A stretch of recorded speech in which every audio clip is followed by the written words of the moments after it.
Francis മാർപ്പാപ്പയെ പറ്റിയുള്ള നമ്മുടെ ഓർമ്മകൾ നമുക്കൊരു പ്രത്യേക കാര്യമാണ് പറയാനുള്ളത്.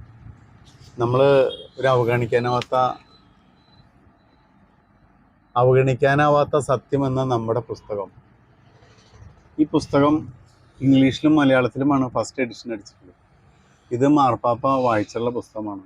മാർപ്പാപ്പേനെ പറ്റി ഇതിലൊരു പ്രത്യേകമായിട്ട് കോട്ട് ചെയ്തിട്ടുണ്ട്. ഫ്രാൻസിസ് മാർപ്പാപ്പയുടെ ജനങ്ങളോട് ആദ്യത്തെ വാക്കുകൾ: ഞാൻ അനുഗ്രഹം നൽകുന്നതിന് മുൻപ് നിങ്ങളോടൊരു സഹായം ചോദിക്കുകയാണ്.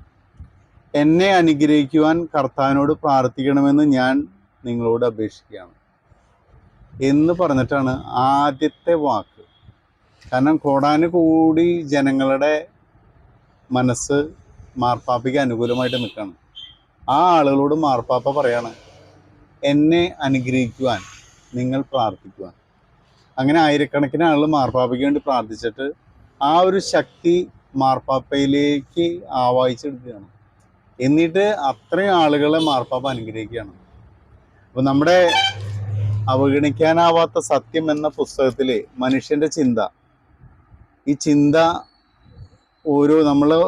നമ്മുടെ സ്നേഹം വരുമ്പോൾ, വൈരാഗ്യം വരുമ്പോൾ, വെറുപ്പ് വരുമ്പോൾ, അസൂയ വരുമ്പോൾ, പാരമ്പര്യത്തിൽ എന്ത് സംഭവിക്കുന്നു, കർമ്മഫലം, ഇത്തരം വിഷയങ്ങളെ പറ്റി പ്രതിപാദിച്ചുള്ള പുസ്തകമാണ്. അപ്പോൾ ഈ പുസ്തകം നമ്മൾ മാർപ്പാപ്പയ്ക്ക് കൊടുത്തിരുന്നു. കാരണം നമ്മളെ കടയിൽ മാർപ്പാപ്പയുടെ കൂടെ വർക്ക് ചെയ്യുന്ന സിസ്റ്റേഴ്സ്, അച്ഛന്മാരൊക്കെ നമ്മുടെ കടയിൽ വരാറുണ്ട്. അപ്പം അങ്ങനെ അവരുടെ കയ്യിൽ കൊടുത്തുവിട്ട് മാർപ്പാപ്പ ഈ പുസ്തകം വായിച്ചിട്ടുണ്ട്. മാത്രമല്ല 10 കൽപ്പന എന്ന് പറഞ്ഞ് മാർപ്പാപ്പ ഒരിക്കൽ പ്രസിദ്ധീകരിച്ചിരുന്നു. പത്രങ്ങളിലൊക്കെ വാർത്ത വന്നു 10 കൽപ്പനകൾ. ഈ 10 കൽപ്പന എന്ന് പറഞ്ഞാൽ നമ്മുടെ പുസ്തകത്തിലെ പല വാക്യങ്ങളും വാചകങ്ങളും അതുപോലെ തന്നെ ആ പേപ്പറിൽ ഉണ്ടായിരുന്നു എന്നുള്ളതാണ്. വളരെ അത്ഭുതം ആയ ഒരു സംഭവമാണ്. പിന്നെ ഫ്രാൻസിസ് മാർപ്പാപ്പ എന്താ പറയുക, ഇതിക്ക് മുന്നുണ്ടായിരുന്ന പല മാർപ്പാപ്പമാരേക്കാളും വിട്ട് കൂടുതൽ ജനകീയനാണ്. അതിൻ്റെ യഥാർത്ഥ കാരണം അദ്ദേഹം കൂടുതലായിട്ട് സംസാരം ഉള്ള മാർപ്പാപ്പയാണ്. കൂടുതലായിട്ട് അദ്ദേഹം എല്ലാ വിഷയങ്ങളിലും സംസാരിക്കുന്നുണ്ടെന്ന്. പക്ഷേ പൊതുസമൂഹത്തിൽ അദ്ദേഹം ശ്രദ്ധ കൂടുതൽ വരാൻ കാരണം ആള് എല്ലാ വിഷയം സംസാരിക്കുന്നുണ്ടെങ്കിലും പലരും അവർക്ക് ആവശ്യമുള്ള വിഷയം മാത്രം എടുത്തുകൊണ്ട് അദ്ദേഹത്തിൻ്റെ വാക്ക്, ആള് 100 വാക്ക് പറഞ്ഞിട്ടുണ്ടായിരിക്കും. ആ 100 വാക്ക് പറഞ്ഞതിൽ 5-6 വാക്ക് മാത്രം എടുത്ത് പ്രൊജക്റ്റ് ചെയ്ത് ഫ്രാൻസിസ് പാപ്പ ഇങ്ങനെ പറഞ്ഞു എന്ന് പറഞ്ഞ് മാധ്യമങ്ങൾ മുഴുവൻ നിറഞ്ഞു വരാറുണ്ടെന്ന് വാർത്തകളിൽ. സത്യത്തിൽ 90 വാക്കുകൾ വേറെ മാർപ്പാപ്പ പറഞ്ഞിട്ടുണ്ട്, അതൊന്നും വരാറില്ല. ഇപ്പം ഉദാഹരണമായിട്ട് ഇസ്രായേല് ഹമാസ് യുദ്ധത്തിൻ്റെ കേസിൽ തന്നെ മാർപ്പാപ്പ എപ്പോഴും പറയുന്നതാണ്, ബന്ദികളെ വിട്ടുകൊടുത്തുകൊണ്ട് യുദ്ധം അവസാനിക്കുന്നു. പക്ഷേ ഇസ്രായേലിനോട് വെടിനിർത്തൽ പ്രഖ്യാപിക്കുന്ന യുദ്ധം നിർത്താൻ പറയും. പക്ഷേ ബന്ദികളെ വിട്ടുകൊടുക്കണമെന്ന് മാർപ്പാപ്പ പറഞ്ഞ വിഷയം പുറത്തേക്ക് വരാറില്ല. ഇസ്രായേൽ യുദ്ധം അവസാനിപ്പിക്കണമെന്ന് മാത്രമുള്ള വിഷയമാണ് നമ്മുടെ മാധ്യമങ്ങൾ വരാറ്.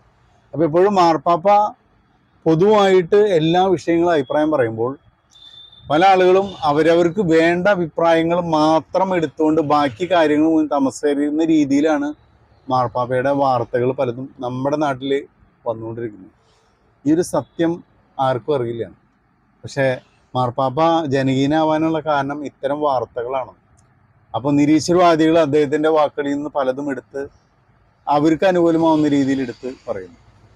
മറ്റ് മതസ്ഥര് പലരും അദ്ദേഹത്തിൻ്റെ വാക്കുകളിൽ നിന്ന് സന്ദർഭത്തിൽ നിന്ന് അടർത്തിയെടുത്തുകൊണ്ട് അദ്ദേഹം പറഞ്ഞ വാക്കുകൾ ഉപയോഗിച്ചുകൊണ്ട് അവരുടെ ലക്ഷ്യത്തിന് വേണ്ടി ഉപയോഗിക്കാറുണ്ട്.